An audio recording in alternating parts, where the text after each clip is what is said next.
Good evening, everyone. Dr. Freedom here. Time for some more Doctor Who news. News from in and around the universe that may or may touch you on some magical level that we won't discuss here or possibly never in public. But, oh, yeah. Oh, man. I have rewatched that speech now from the Zygon Inversion. I don't know how many times, and it still moves me, man. It just still knocks me out of my chair. And I agree with what a lot of people are saying in the comment boxes where this video is being put up. I think BBC America has it up already. And if Capaldi does not win an award for that speech alone, there's no justice in the entertainment industry. There's not. It's just, he did it so perfectly, man. And it takes a lot for me to, just get knocked off my feet like that. It's incredible performance. I know I've been going nuts over it for the last couple of days, but it is just, as one person described it, this was epic. There's no other word that could describe it. Epic, man, epic. But okay, now there's been a big hubbub today. It's been going around like mad. Let's go ahead. Let's talk about it real quick. Let's go ahead and get into it. Okay, now apparently, let's get past all the rhetoric here because this is all stuff we've heard before. Apparently, Doctor Who production designer Michael Pickwood, or is it Pickwood? I can't remember how to pronounce it. Very sorry. Pickwood has now apparently revealed in an interview with Radio Free Scar that season 10 will begin filming next May. Now, the problem is, from what I'm hearing, a lot this has been misconstrued a bit. But if it's true, if let me keep that word in this conversation, if, then yes, they are going to be filming an entire full series in 2016, but it's not going to air all in 2016. Because if that's true, and this line's very true here, if season 10 begins filming in May, it's almost certainly impossible the entire 10th series would be broadcast in 2016. Now, why would they do a split season this far along? I do not know. But we're going to keep our eyes on this because I also heard that there was mentions of February and March. If they can pull it off even as late as March, they could launch a series probably and pull it off in September of next year. So we're going to have to keep our eyes on this. Don't jump to conclusions because I have seen this now put down as a definite headline. I'm glad that Cult Box here at least had the sense to put a question mark behind this because, he is one of the big production designers, if I remember correctly. So I think he's the production designer. So we got to keep our eyes on this, but don't panic yet. I'm not kidding. People are already screaming in the streets about to grab their, axes, pitchforks, and shotguns, blunderbusses, and whatnot, and storm the gates of Rothlock. Don't get all weirded out yet, okay? Like I said, I'm keeping my ears to the grindstone on this one. I'm going to check around, see what I can find out. Probably not much these days, but I'll see what I can do. But I don't, if they start filming in May, no, there's no way they're doing all of Series 10. It's not going to air. They'll film it all, but there's no way it's all going to air next year. But like I said, don't jump, don't start heading for the nearest, penthouse to jump out of the window yet. All right. All right. Moving on. Mark Gatiss overnight figures are insane. People will be watching Doctor Who long after Bake Off is over. And I love this. The Doctor Who writer and Sherlock co-creator argues that the way the television industry judges its success is outdated. Now, over here in America, they do judge shows a lot based off ratings, but there's other factors that play into it. Politics, whatnot. Like I said, just ask Christopher Titus what happened to his show in Series 3 when Fox suddenly canned it. And meanwhile, I think that show had already won 3 Emmy Awards and was still getting ratings up the Yuya, and they still canned him. Same, so it's just in the Great Britain. All right, the show internationally is doing phenomenal. Okay. So, all right, here we go. I'll give you what he said. The rating system is insane and iniquitous. Gatiss, who has written the upcoming episode Sleep No More, tells the latest issue of Radio Times. He goes, I've seen grown men crying because their show got 6.3 million viewers instead of a hope for 6.5. They make a difference to a person's career. Now, as I said, ratings over in the UK, most of the, I think all the income, for production for shows comes off the license fee system. And, they go a little bit more into some stuff here. We're going to skip over that. I'll leave that for you folks to read. But don't go crazy because the show's ratings aren't as high as they were last year or whatnot. Don't go crazy yet. Because as far as Moffat said, he goes, he's seen a business plan for Doctor Who going up to 2020. And the show's doing phenomenal on BBC America, phenomenal on Space, and incredibly well in Australia. So, yeah, sure, numbers are down in the home country, but they're through the roof in other countries. And not to mention, I think the show's still raking in £60 million a year, as far as revenue goes between various other, institutions with it, associated with it. So don't go nuts yet. But, we'll go into that a little bit, a little bit more here in the future. All right, Doctor Who Magazine number 493, Last Orders for Clara. The cover for this particular, this week's coming, Doctor Who Magazine is out. And the mag is going to be previewing the final 4 episodes of Series 9, which is Sleep No More, Face the Raven, Heaven Sent, and Hellbent. And there's this beautiful, beautiful picture of the cover. If you want to go, snatch this, I would. This is a nice shot there of Jenna Coleman in her little waitress outfit that we saw when she was filming. I think it was episode 12.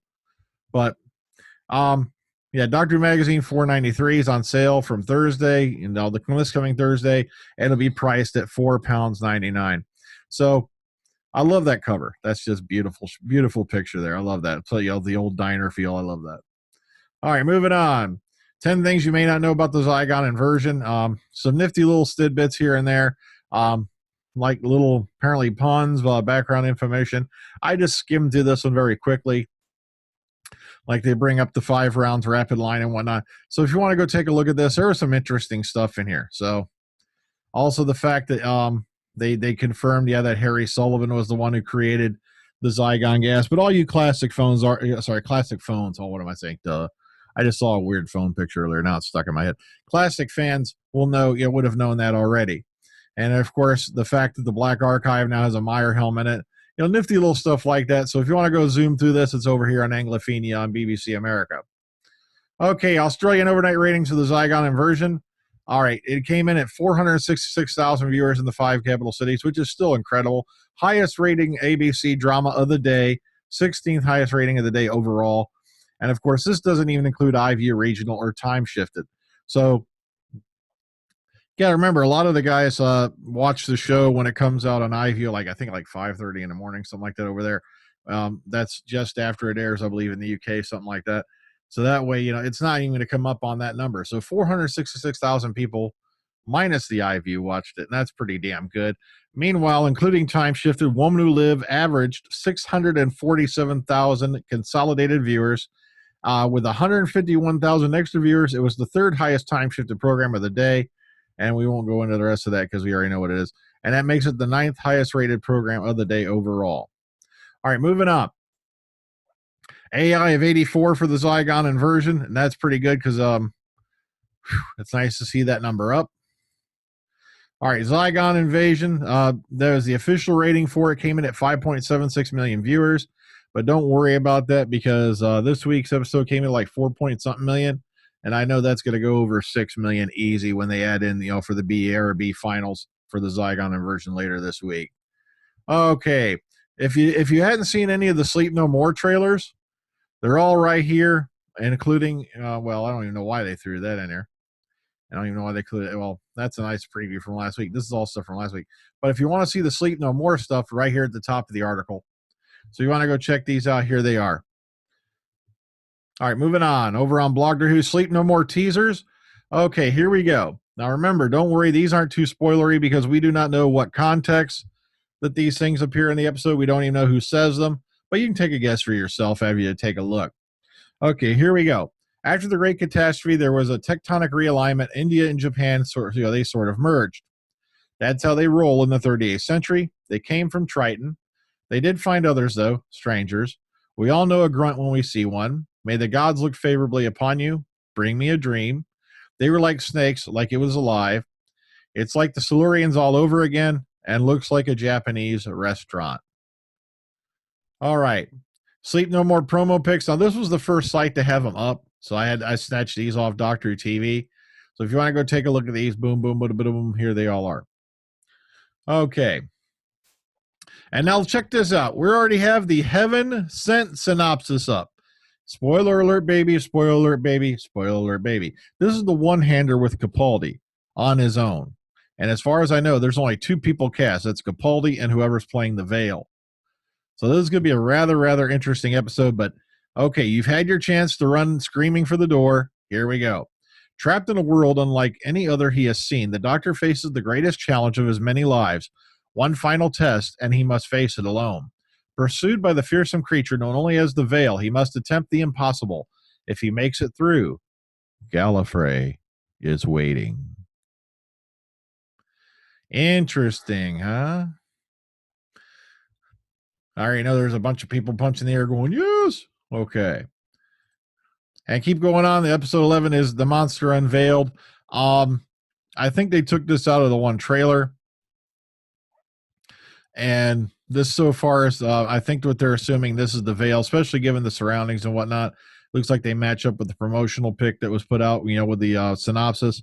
So these are 2 screen grabs. They're not that great a quality, but apparently the creature is being played by Jamie Reed Quarrell, who played Colony Sarf all the way back in Magician's Apprentice.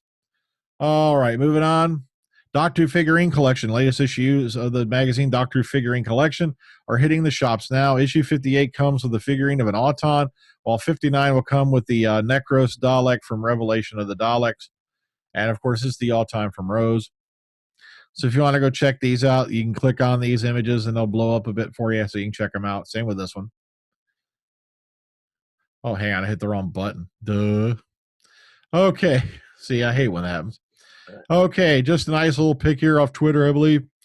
Karen Gillan and Alex Kingston apparently hooked up the other day and took a nice little picture of themselves together. So I thought you'd all enjoy that, so I figured I'd throw that on. And lastly for today, from Doctor Who to a grumpy patriarch, the story behind Chris Eccleston's new role. And this is the one, I believe it's A for Autism. Writer of the new autism drama, Peter Balker, explains why he has cast the former Time Lord in his new 6-part series. That's what it's called, the A Word. That's right, which is going to be due on screens next year. And if you folks are Eccleston fans, I threw this on in case you want to maybe get a little insight into the new project he's involved in. Okay, so the hubbub. Apparently, Michael Pickwood slipped and said something about he's not going to be working on Doctor Who till like May next year. And like I said, we got to keep our ears to the grindstone. Don't go nuts. Remember the old saying, don't believe unless you hear from the Beeb. It might have just been a slip of the tongue because, I've heard February. I've also heard March. But keep in mind, though, and let's make that a capital letters, if they are not starting filming till May, there's no way they're putting out a full series on the TV next year. It's going to probably be a split season, but that's if that is true. So please do not panic. Do not go screaming. Do not go running, in front of buses. Stay calm, and we're going to sit back and wait till we get some more news from some other sources before we go nuts, okay? Well, that's all I got for you tonight, folks. So take care, Ta-cha. Enjoy the rest of your night. I'm on my way out of here, and I will see you all tomorrow. Take care. Laters, dude.